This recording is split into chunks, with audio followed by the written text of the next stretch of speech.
Hey guys, and welcome back to the channel. I hope everyone is doing alright.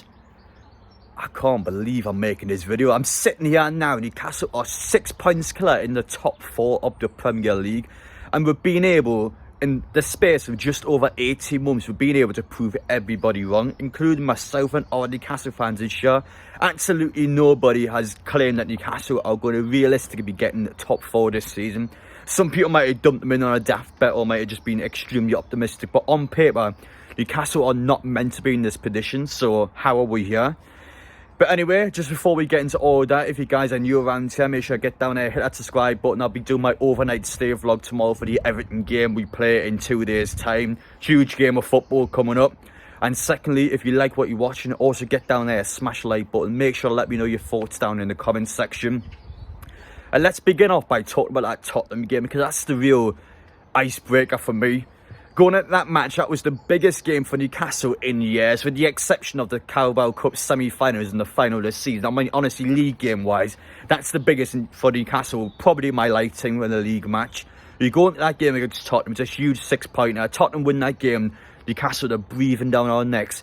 50 seconds in, their game plan is gone. Newcastle score 5 goals after 19 minutes. 5 goals in 19 minutes. It's unbelievable. I still can't quite believe what happened in that game.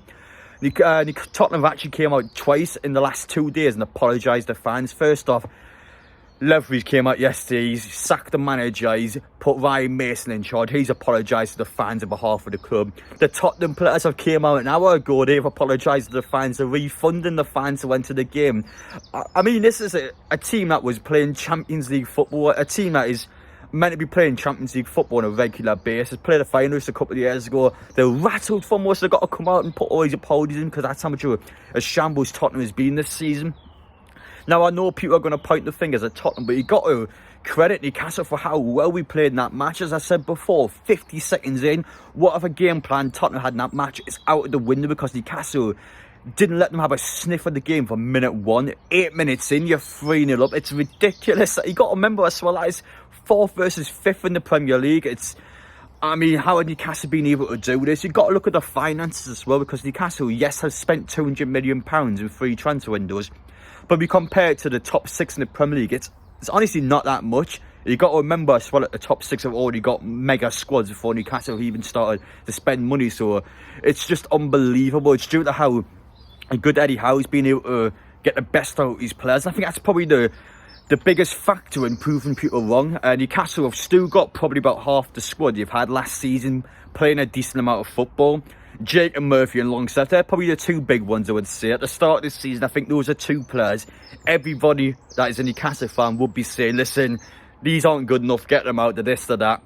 But those 2 have been ridiculously good this season. I think Longstaff, especially the longevity of him, he's been playing week in, week out. I know Murphy, second half of the season's really came into full blossom, I would say. But I mean, these are players that people would say are never ever going to be getting mentioned in Champions League football. Even some of the signs have been probably Dan Burn. I mean, this is a guy that's in his 30s now. Would he ever be saying that Dan Burn is a football player that has been playing week in, week out and is now in a position to get Champions League football? It's just due to how well we've been able to implement this squad. We have a real team, a real bond together. And it's just testament to how Newcastle have been this season. I said after that Aston Villa game last week, I didn't think that reflected our season at all. I expected that Eddie Howe would give the players a good kick up the arse, and for that Tottenham game would come out ready to go straight away. We've done exactly that. So the best way to kind of look at this now is, well, the remaining 7 games, because Newcastle have 7 more matches to go until the end of the season. Now, I personally think Newcastle are 4 wins to be pretty much guaranteed Champions League football, fixture-wise as well. I think Newcastle, with the exception of Liverpool, I think we have the favourable fixtures. And the problem with teams like Liverpool now is, and Aston Villa as well, the games have run out for them. Liverpool are 9 points behind Newcastle, so realistically, if they want to overtake Newcastle, Newcastle would have to lose at least 3 matches and Liverpool would have to win all their games, which it's not realistic, I have to say. For Newcastle now, we've lost 4 times in the space of 31 games. Are we going to lose that many games now in the remaining 7? No, I honestly don't think so. I think the only way Newcastle could not get Champions League football now is if we bottle it, essentially. We have ourselves to blame. That's the only way you can look at it going forward. So I just wanted to kind of come across now with some quick thoughts on that. There has actually been a little bit of transfer activity as well, especially regarding Yankuba. So this is the 18-year-old Gambian player that is being recognised as the next Lionel Messi. So he's actually came out today and he's saying that he wants to join Newcastle United. Now this is something you're going to see a lot of now towards the end of the season and, well, the summer transfer window, depending on Newcastle's position in the Premier League table. With the fact now it's extremely likely that the club, I mean, I can say now, I think we're guaranteed European football. There's absolutely no way we're going to drop out of the top 7. And Newcastle are now, on paper, going to be playing Champions League football next season. You've got to be able to attract these top level stars.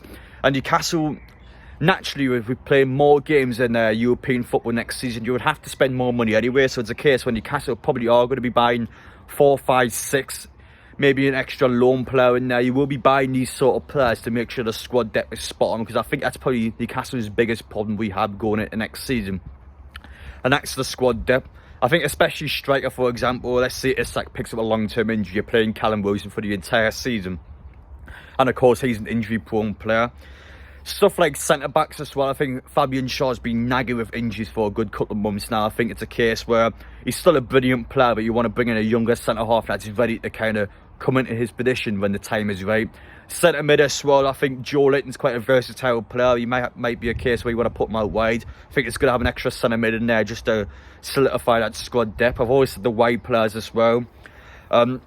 And all the likes of Van Moore and Jacob Murphy have been fantastic this season, but I still think it's a case where you need to bring somebody in that can have the capability of banging in double figures easily. I think he hit double figures again next season.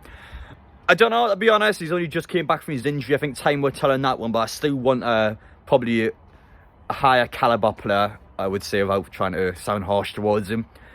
But now, going into the last 7 games of the season, we can just sit back and enjoy the football. I think Newcastle probably still will have the pressure of making sure you can win all the matches. But as I said before, I think we're 4 wins away from it. Fixture-wise, Everton away, that actually will be a hard game. I said it in my Tottenham vlog. I generally think Everton away will be a really hard match. Anthony Gordon is set to come back in the squad for that as well. Now, honestly, for me, I actually disagree with that. And the only reason I disagree with bringing Anthony Gordon into the squad is we're going to be adding fire to the fuel. Is it a few? Oh, fuel at the fire. I said it the wrong way around. But yeah, pretty much Everton fans, of course, are going to be ready for this match. They're going to be booing the ownership. They're going to be really aggressive in the game. The last thing you want to do is bring the likes of Gordon on. Now, honestly, I love it if he scores against them. I really hope he gets the winner against them. But every time Gordon touches the ball, Everton fans are going to be booing him. They're going to really be intensifying that atmosphere. And it's just a case now where you're kind of adding a bit more to it. I think if he was out the squad, the fans would probably be less toxic towards us. So, I mean, listen, we should be beating them regardless, I feel like. But Everton away is always a game where the fans are on our back constantly. We just always seem to drop points there. So I'm hoping this year we can finally get that monkey off our back and beat them.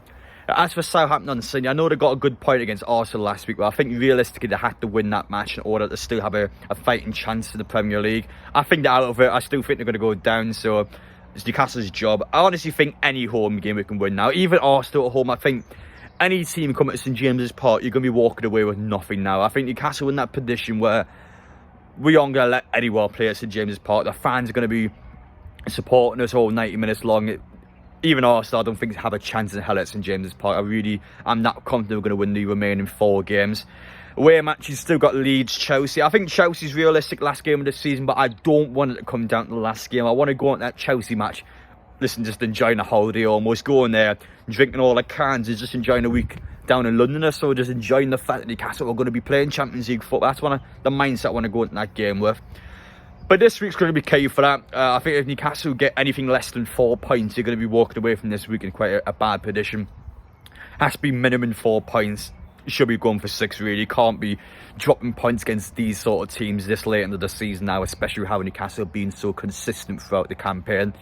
So it's a case now with Newcastle where I think fans can relax. I really think we're in that position where I think European football, you're almost guaranteed to have it next season. As for Champions League football, I think we're 4 wins away. I think we're 4 wins out of 7 games away from doing that. And based on how Newcastle have been this season, I think we're going to do it. I can honestly sit here now and say, get your passport renewed, because I think Newcastle are going to do it. So yeah, I just want to come out today and kind of just talk a little bit about the team, about how we've proved everybody wrong. Nobody in a million years have said that Newcastle would be playing or be in this position at the end of the season. I think it's happened far too quickly. I think, honestly, in the club's projections, the ownership would be wanting to get towards this stage within probably about 2, 3, 4 years after the takeover. So this season could be gone off within a couple of seasons. The fact we've done it this early is key in our progression of getting this takeover going as quickly as possible. I think next step for the club, I think, would be next season onwards would be to get regular European football. Of course, we're playing Champions League football, whatever form of European football next season. It's going to dip off in Newcastle's form, and we will dip off naturally because we're going to be playing more matches. It's going to be more tedious on the players, I would say. Now, if the good thing of Champions League football being is that it's on the Tuesday and Wednesday and not the Thursday, that extra 1 to 2 days will be key for getting the players back for that Sunday match. But do expect Newcastle to drop off a little bit. It's going to be a lot harder next season, but of course that's when the transfer window comes into play, so we see how things go with that. But honestly though, I think the club's projections next would be to win a trophy. I think every single season you want regular European football and to compete in all the competitions you're in. So Newcastle, I think next couple of seasons, honestly, I can sit here now and say you should expect Newcastle to get to Wembley more often. You should expect Newcastle to compete in European football. You should expect Newcastle to challenge for anyone in the Premier League table. It's one of them ones now where there's only one place this club's going to go, and that's up. And you can sit here and relax, and we can talk about this all day long and know that Newcastle won a good place. We're in a better position than we've ever been in my lifetime for sure, and things are only going to get better from here on out. But yeah, I just wanted to come out today and kind of, I guess, be a bit positive for the 2 matches now. We've got plenty of videos coming up on the channel. I thought, you know what, let's just sit here today and talk about where we are now before we get into those matches, kind of build things up and just reflect on where we've been this season in the Premier League. So I just want to say, guys, take care. Let me know your thoughts down below. Enjoy it. Go out tonight, go out whenever. Enjoy supporting Newcastle, and just know that things are already doing well and they're going to get better. So I can come out now and I can just say, expect better. I expect Newcastle to get European football this season. I think Champions League football, it's in our hands. The only way we can bottle it is if, as I just said there, we just throw away the points. So it's up to us. It's all in our hands now. We've done the hard work. It's just about finishing the season off now. Finishing our dinner. Can we do it? I'm so confident we can.